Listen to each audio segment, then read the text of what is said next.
بسم اللہ الرحمن الرحیم۔ پارٹ 38۔ باہر کا موسم آیا، پھر گرمی کا اور پھر مانسون کی آمد ہے۔ بارشوں کے آنے سے پہلے ہم نے باپو کی مدد کی اور وہ گھر تیار کر دیا جو وہ بنانے میں لگے ہوئے تھے۔ یہ 2 کمروں کا ایک چھوٹا سا گھر تھا، لیکن یہ کسی امیر آدمی کا گھر نہیں تھا۔ باپو نے بغیر کسی دوسرے مستری کی مدد کے ایک ایک اینٹ جوڑ کر یہ گھر بنایا تھا۔ اب اس پر چھت ڈالنا باقی تھی، پھر یہ مکمل ہو جاتا۔ باپو نے اجرت کا تقاضا کیا تو اس شخص نے کہا کہ کل آ کر لے جانا جب کام پوری طرح ختم ہو جائے گا۔ تم نے ہمیں کہا تھا کہ 8 دن بعد اجرت ملے گی۔ میں نے اسے یاد دلایا۔ اب یہ ہفتہ ختم ہو رہا ہے۔ کل، اس شخص نے کہا۔ ہم واپس ہوئے تو میں نے چھوٹی کے کان میں سرگوشی کی۔ ذرا اندھیرا ہونے دو، ہم اسے مزہ چکھائیں گی۔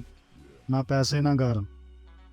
ابھی شام کے 8 بجے تھے اور اندھیرا نہیں ہوا تھا، لیکن بارش ایسی موسلادھار ہو رہی تھی کہ سب اپنے اپنے گھروں میں گھسے ہوئے تھے۔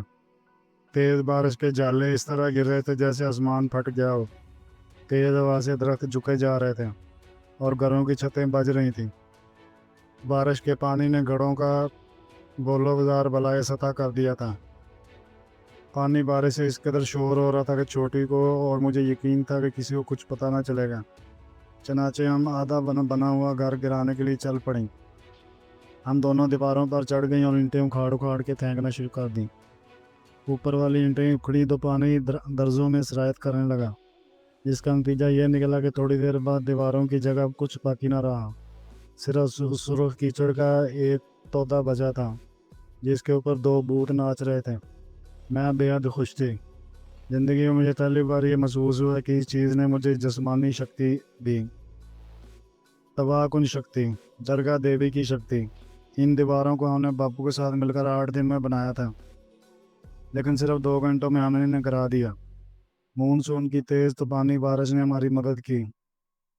بارش کا طوفان عین اوپر تھا اور آسمان پر بجلی کی چمک اور کڑک تھی۔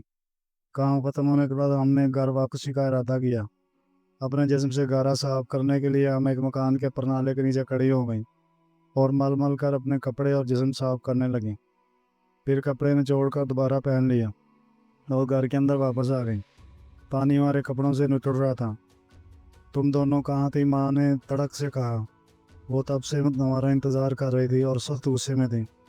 ہم نے پہلے ہی آپس میں طے کر رکھا تھا۔ چنانچہ چھوٹی اور میں بھیا کو آواز بولی، ہم جنگل گئی تھی۔ جھوٹ بول رہی ہو، اتنی سخت بارش میں 2 گھنٹے تک کیا تم جنگل میں کرتی رہی یہاں؟ اور مجھے سچ سچ بتاؤ۔ ماں نے مجھے بالوں سے پکڑ کر کھینچ لیا۔ اس نے زور سے میرا سر گھمایا۔ بتاؤ سچ کیا ہے؟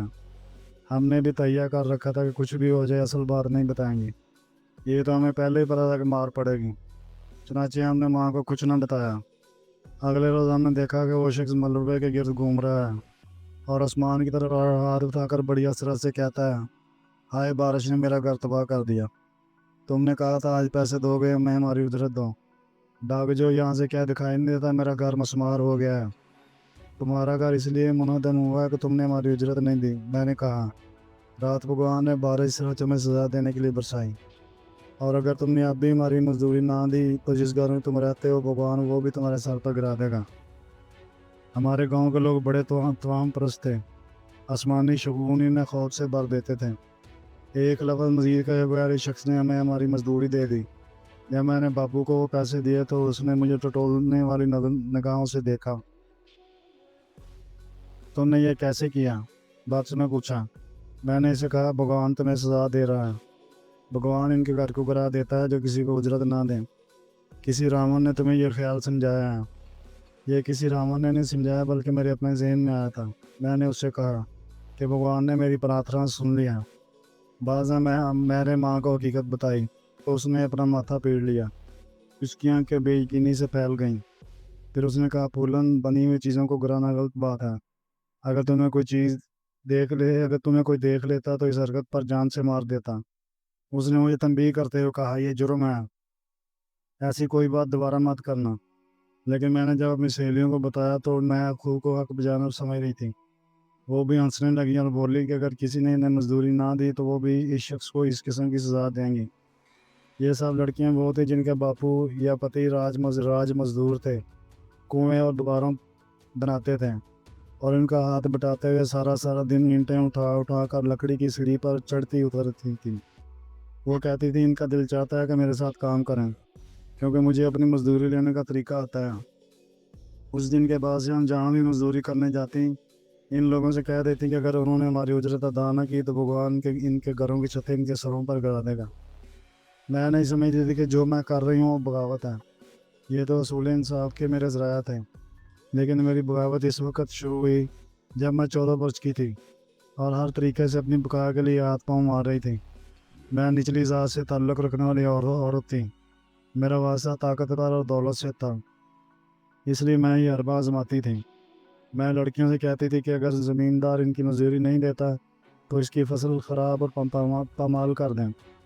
میں زمینداروں کو باور کراتی کہ یہ ہم ہی ہیں جو ان کو کھیتوں میں ہل چلاتے ہیں، کھاد بیج ڈالتے ہیں اور فصل کاٹتے ہیں، لہٰذا انہیں ہماری اس محنت اور خون پسینے کی اجرت بہرحال دینی چاہیے، اور جو لوگ ہمیں ہماری اجرت دینے سے انکار کر دیتے میں انہیں خبردار کر دیتی کہ اگر اگلی ساونی میں انہیں اپنے کھیتوں میں کسی قسم کی کوئی فصل نظر نہیں آئے گی۔ مجھے قطعاً احساس نہ تھا کہ ایسا کرتے ہوئے میں اپنے بہت سے دشمن پیدا کر رہی ہوں۔ میں نے اپنے اندر ایک شکتی دریافت کر لی تھی اور یہ مجھے میری ماں کی طرف سے ملی تھی۔ وہ ہمیشہ کہتی سر اٹھا کر چلو اور اپنے آپ پر فخر کرو، اگر کوئی تمہیں تھپڑ مارتا تو اس کو تھپڑ کا جواب تھپڑ سے دو، اینٹ کا جواب پتھر سے دو۔ اگر تمہیں کسی نے مارا اور جواباً تم نے اس سے دو ہاتھ نہ کیے تو میں تمہاری پٹائی کروں گی۔ اس کے ساتھ ساتھ وہ یہ بھی کہتی کہ ایمانداری سے کام لو، کسی کی فصل یا پھل کبھی چوری نہ کرو، وہ کھاؤ جس پر تمہارا حق ہے یا جو تم نے اپنی محنت سے کمایا ہے۔ اور جہاں تک باپو کا تعلق تھا اس کا نقطہ نظر ہمیشہ یہ تھا ہمیشہ سر جھکا کر چلو، وہ لوگ تمہیں کام دیتے ہیں ان کے احسان مند رہو اور ان کے چرن چھوؤ۔ اگر میں اپنی اجرت حاصل کرنے کے لیے کوئی طریقہ اپناتی تو وہ کہتا ہے کس راکشس نے یہ خیال تمہارے دماغ میں ڈال دیا؟ جن لوگوں کی فصلوں میں ہم کام کرتے ہیں اگر ان میں سے کوئی یہ کہہ کر ہماری اجرت نہ دیتا کہ اس بار فصل اچھی نہیں ہوئی تو میں اس کی پتنی سے گیہوں خرید لیتی اور کہہ دیتی کہ پیسے بعد میں دوں گی۔ اگر وہ بعد میں پیسوں کا تقاضا کرتی تو میں کہتی اپنے پتی سے لے لو، اس نے میری اجرت دینی ہے۔ اگر یہ خیال کسی راکشس کا تھا تو برا نہ تھا، لیکن یہ پلم دیوی کو سوجا تھا اور اچھا خیال تھا تاکہ اس کے پریوار کو اپنے حق کا رزق سہولت سے ملے اور اس کے باپو کے پاس اتنے پیسے ہوں کہ وکیل کی فیس اور چھوٹی کا داج تیار کر سکے۔ جاری ہیں۔